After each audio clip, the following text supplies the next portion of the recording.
A year had passed since the three friends Sail, Hamza, and Taha fled the Havli. Isera and subsequently solved the agonizing riddle of Amira and her son, Zaid. The closure, provided by the painful revelation of the journal, had acted as a powerful, albeit slow, antidote to their trauma. Sail, the anchor of logic, was the first to fully resurface. He had thrown the weight of his guilt and fear into his studies, and now, months later, his mind felt sharp and untroubled. The world was rational again, but with a crucial caveat. He now knew that the deepest human truths often lay beyond calculation, hidden in sorrow and silence. The experience had humbled his scientific arrogance, tempering it with a profound respect for the unseen emotional architecture of the past. Hamza, the adrenaline addict, had channeled his recovered energy into creative documentation, but with a profound shift in focus. He abandoned the thrill of the ghost hunt for the quiet, challenging pursuit of beauty. His camera was now devoted to capturing the stark, enduring landscapes of the Kholistan Desert, seeking the enduring strength of the earth rather than the fleeting drama of the spectral. He still woke up sometimes, convinced he heard a distant sound, but now he recognized it as merely the wind whispering through the dried palm fronds, not the cry of a tormented mother. Taha, however, carried the deepest resonance of the haunting. The burden of fear had been replaced by the quiet, aching empathy of a witness. He no longer sketched shadows but painted light. His canvases were filled with vibrant colors depicting the intricate wooden lattices, jollies, and domed ceilings of old Rahim Yar Khan architecture, often bathed in a soft, ethereal, golden glow. It was an art of redemption, an attempt to paint over the darkness with restorative beauty. The process was his communion with the peace they had earned for Amira. Their friendship, once scarred by shared horror, was now cemented by shared healing. They rarely spoke of the mansion, but its presence was an understood, vital part of their collective history. They learned of the Havli's fate through Haider Uncle, who, now noticeably subdued and remorseful, kept a polite distance. He mentioned that the owner had sold the property to an elderly architect, Zahid, an unusual man specializing in the conservation of early 20th century mansions in the region.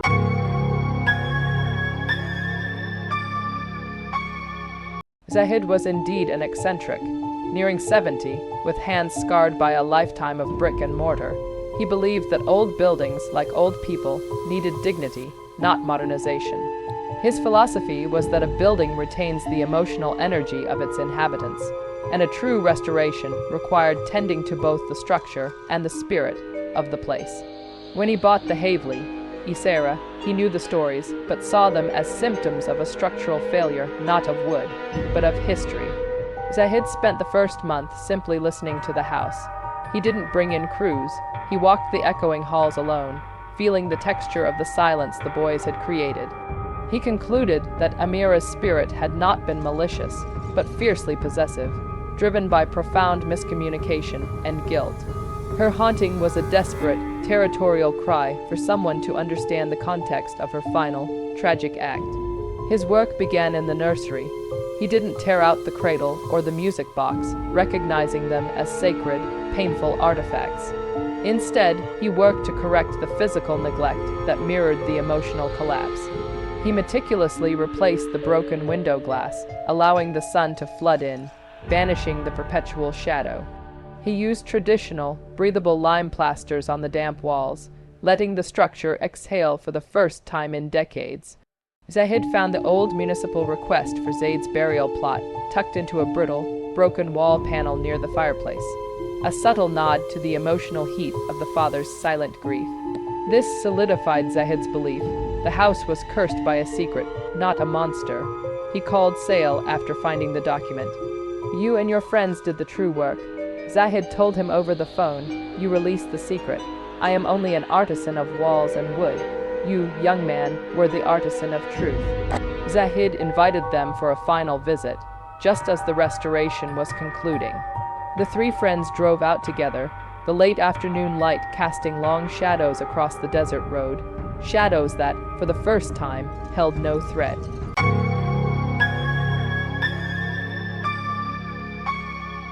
Arriving at the Havli was a revelation. The rusted iron gates now stood wide open, painted a deep, restful green. The driveway was swept clean of weeds. The mansion itself, freshly painted in a cool cream wash, seemed to breathe. It was no longer a symbol of decay, but of enduring beauty. The architectural elements, the high arches, the deep verandas, stood proud, no longer bowed by the weight of sorrow. Zahid, dressed in clean white cotton, greeted them warmly. "Welcome back to the Havely, he said, using a name that meant mansion of the soul. "Come inside. The connection is much clearer now." Stepping into the foyer was a transformative experience. The air was cool, dry, and carried the pleasant scent of fresh plaster and polished wood, replacing the stench of rot and dust. The grand staircase no longer groaned with accusation. It stood as a graceful passage between floors. "The house is a machine for living," Zahid explained, leading them upstairs. When life fails, the machine fails. Amira's grief seized the house, freezing it in a perpetual state of shock. By discovering the truth, that her husband, too, suffered, and that the child's death was a shared sorrow, not a malicious plot, you broke the cycle of suspicion that was the house's power source. They reached the second-floor corridor. It was now bright, with natural light pouring through clean windows. "The nursery is waiting," Zahid announced. As they entered the room, both Hamza and Sail braced themselves, a residual, instinctual tension gripping their chests. But there was nothing, no chill, no sense of being watched, only light. The cradle sat where it always had, but now it was meticulously restored. It was draped with a beautiful, old-fashioned, hand-embroidered cover, a gift Zahid had commissioned from a local master artisan, an offering of comfort from the community that had forgotten Amira. The music box sat on the windowsill, its lid open, catching the sun, silent and inert. Sail looked at the spot where the shadow had formed, ready to absorb the torchlight. Now, there was just a graceful, empty corner. Zahid pointed to the ceiling. "I removed the wiring. The electrical work was indeed faulty, never fully completed by the original builder. That detail, the broken wiring in Amira's journal, was her only tangible link to the outside world, a symbol of the failing communication she felt." He then showed them the newly installed plaque above the doorway, crafted from dark, polished shisham wood. It contained the 4 lines of verse Sail had seen in the municipal record. Zahid showed him lines of poetry that turned their shared tragedy into a public, compassionate eulogy. "From the desert, sigh and the setting sun, may the journey of the spirit be one. Rest now, Amira and little Zaid, the secret is told, the silence is laid."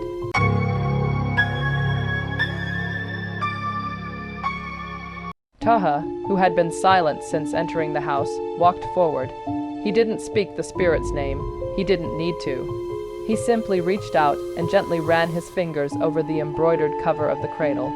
"She is quiet," Taha said, his voice a calm, peaceful murmur, completely free of the spectral dread that had haunted his life. "She has gone home." Hamza finally lowered his shoulders, letting out a deep, cleansing breath he felt he'd been holding for a year. "It's just a house," he said, the words heavy with relief. "Yes," Zahid agreed. "It is a house now, an empty vessel, waiting to be filled with new, happy memories." The haunting was simply unresolved history leaking into the present. Sail felt the final, definitive snap of the chain that had bound them. Their return had not been a confrontation with evil, but a ceremony of closure. They had not been victims, they had been agents of redemption.